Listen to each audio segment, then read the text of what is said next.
Atenção! Começa agora uma teleaula de Física do ensino médio. Você vai assistir a teleaula de número 18. Bons estudos!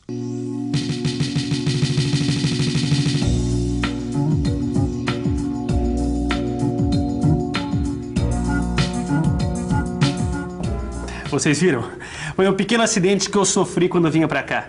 Eu dei uma batida de leve com o meu carro, mas mesmo assim o cinto de segurança me salvou de um ferimento maior na cabeça. Foi um choque que eu dei no outro carro.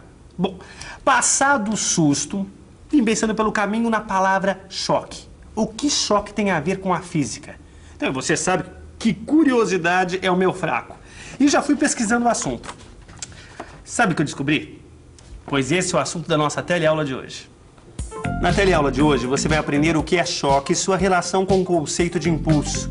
Vai ver também que os choques podem ser elásticos e inelásticos.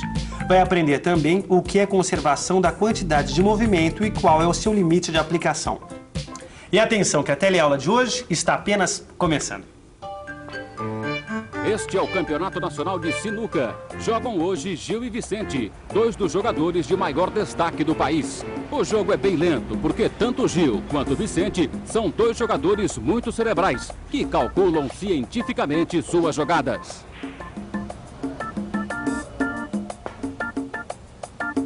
Gil encaçapou a bola 6. Agora só falta encaçapar a 7 para ganhar a partida. Bola 7 na caçapa do fundo, meu amigo. É a tacada final. Basta eu dar uma tacada na direção da caçapa com muito cuidado que eu ganho essa partida. Mas será que basta mirar a caçapa e ter muito cuidado com a tacada para encaçapar? Será que quando houver o choque entre a bola branca e a bola preta vai ter velocidade suficiente para entrar na outra caçapa? Choque. Toda vez que acontece um acidente de trânsito, como que aconteceu comigo, nós dizemos que aconteceu uma batida, ou seja, um choque entre dois ou mais veículos. Num jogo de tênis, os jogadores batem com suas raquetes na bola para rebatê-la. Num jogo de golfe, o jogador dá uma tacada na pequena bolinha arremessando-a para bem longe. Outro jogo que envolve tacada é o beisebol, onde uma bola muito dura é arremessada pelo lançador até ser rebatida pelo rebatedor, que tenta jogá-la o mais longe possível. Em todos esses exemplos, existe em comum uma coisa: o choque entre dois objetos. Mas, para compreender melhor esses exemplos todos, nós precisamos recordar de uma grandeza: o impulso. Qual a relação entre choque e impulso? Mas, Stella, me veio uma dúvida. Qual? Eu já sei que impulso é uma grandeza que descreve o que ocorre quando uma força é aplicada sobre um objeto durante um intervalo de tempo. Eu até já sei o que você quer saber.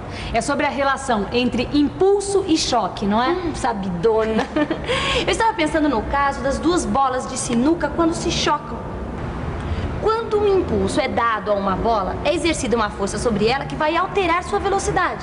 Exato, alterando sua quantidade de movimento, certo? Então, no caso do choque de duas bolas, o que acontece é que as duas têm seu estado de movimento alterado. Pois pela terceira lei de Newton, quando um objeto exerce força sobre o outro, este também exerce sobre o primeiro. Você se recorda da relação entre impulso e quantidade de movimento, não lembra? Claro!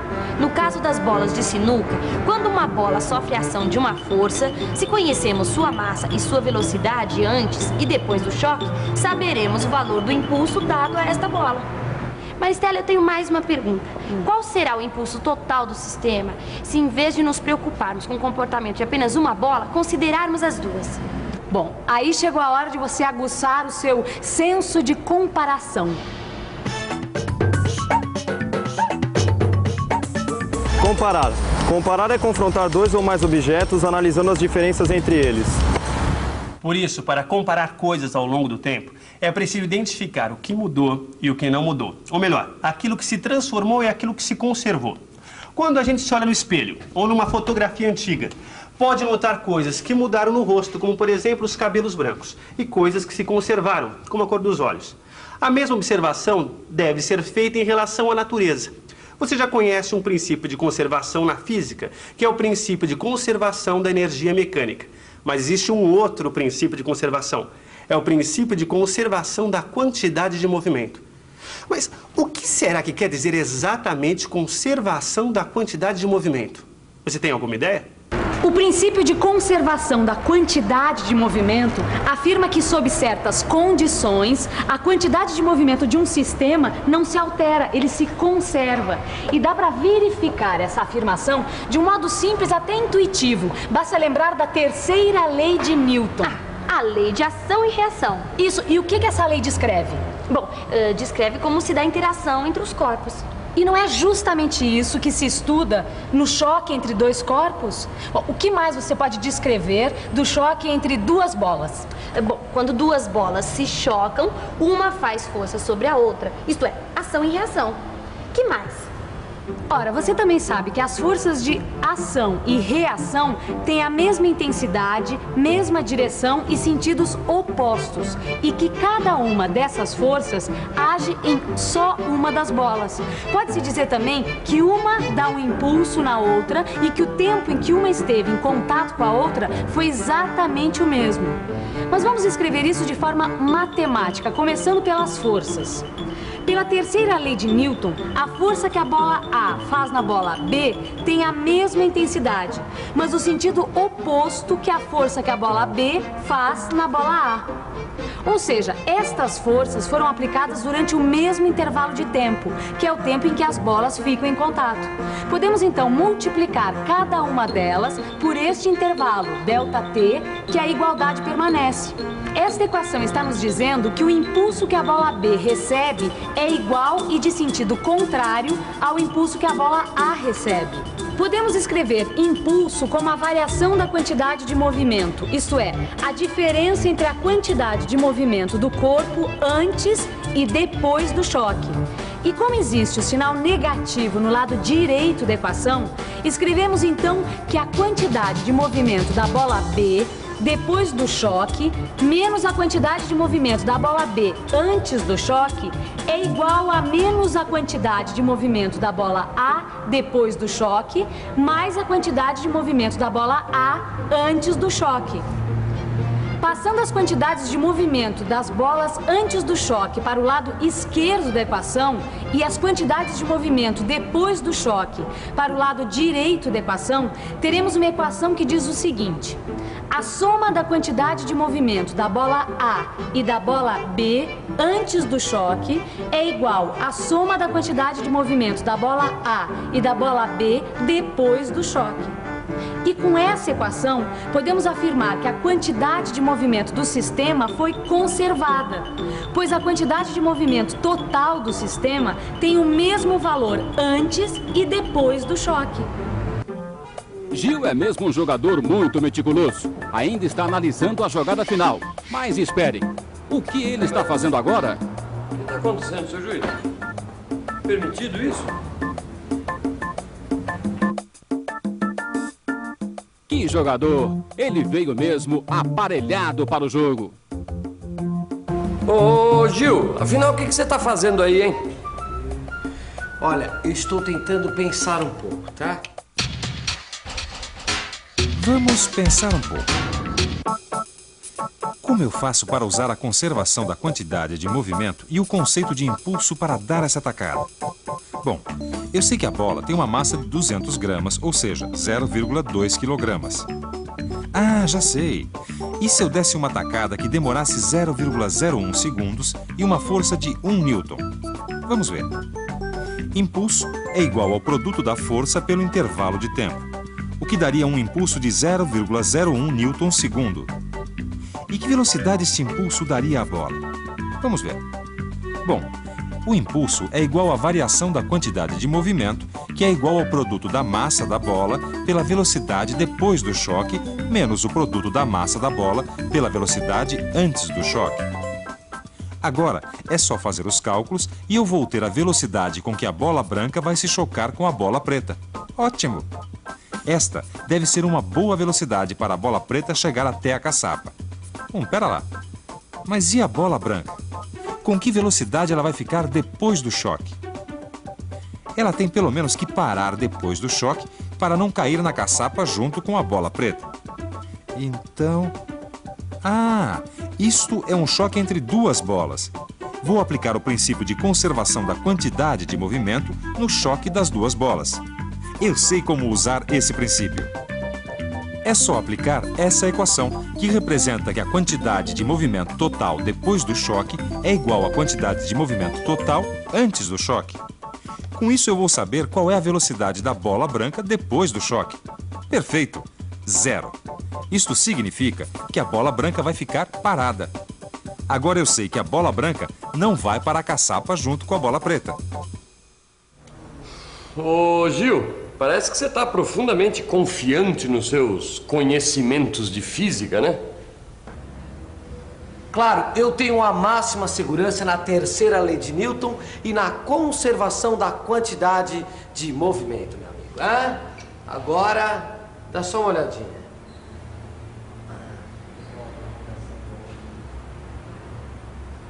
Só que tem uma coisa. Para haver a conservação da quantidade de movimento, são necessárias algumas condições. Condições, mas de que tipo? Lembre-se que quando se usa a terceira lei de Newton, o que se está interessado em descrever é a interação entre dois corpos, ou seja, a força que um faz no outro. Se dois objetos se chocam e se não existir nenhuma força externa agindo sobre eles, haverá apenas as forças de ação e reação deles. E esta é a condição para que a quantidade de movimento de um sistema se conserve.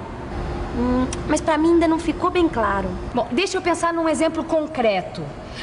Já sei. Pense num bate-estaca. Quando o bate-estaca cai de uma certa altura, tem uma grande quantidade de movimento, pois sua massa é muito grande. Mas a estaca também tem uma massa muito grande. Quando o bate-estaca se choca com a estaca, ambos se impulsionam, transmitindo quantidade de movimento. Mas a estaca penetra no solo apenas alguns centímetros. Por que a quantidade de movimento que o bate-estaca transferiu para a estaca não se conservou depois do choque? Agora eu entendi. Porque existe uma força externa que é feita pelo solo e que impede que a estaca continue seu trajeto. Certo. Então, a quantidade de movimento só se conserva quando os corpos que estão se chocando não sofrerem ação de forças externas, como, por exemplo, o atrito. Parece que agora a coisa vai. Assombroso! Os cálculos do Gil falharam. A bola parou na boca da caçapa e não caiu. Agora Vicente mata o jogo.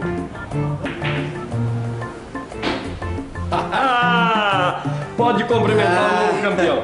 Eu sou obrigado a admitir, foi uma bela atacada e foi uma bela partida. Foi bonito, parabéns. foi bonito mesmo. Agora, eu não me conformo onde foi que eu esqueci alguma coisa aqui e eu não consegui matar aquela bola. Eu vou te falar o seguinte, os seus cálculos estavam todos certos. Sabe o que você então esqueceu? É O fato que a mesa de sinuca é coberta por feltro e esse feltro causa um pequeno, porém significativo atrito sobre as bolas em movimento.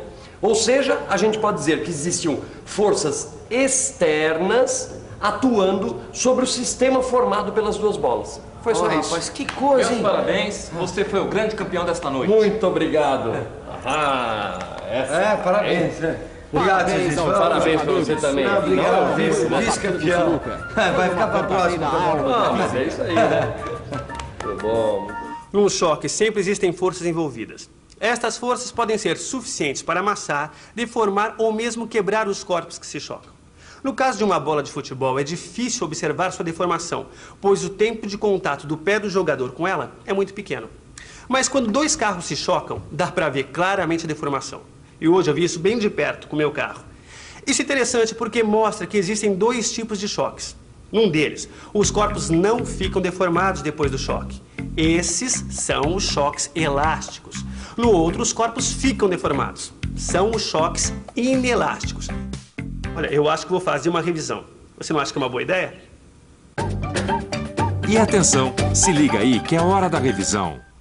Na teleaula de hoje, você viu o conceito de choque entre dois corpos e sua relação com o conceito de impulso. Conheceu a conservação da quantidade de movimento e os seus limites. Você viu só, Gil, como a física está relacionada com as coisas do nosso dia a dia? É isso mesmo. Mas agora eu vou dar uma dica de uma bela jogada para você. Olha, no seu livro de estudos, você vai poder aprofundar muito mais do que você viu nessa teleaula de hoje. É isso aí. Até a próxima. Até a próxima.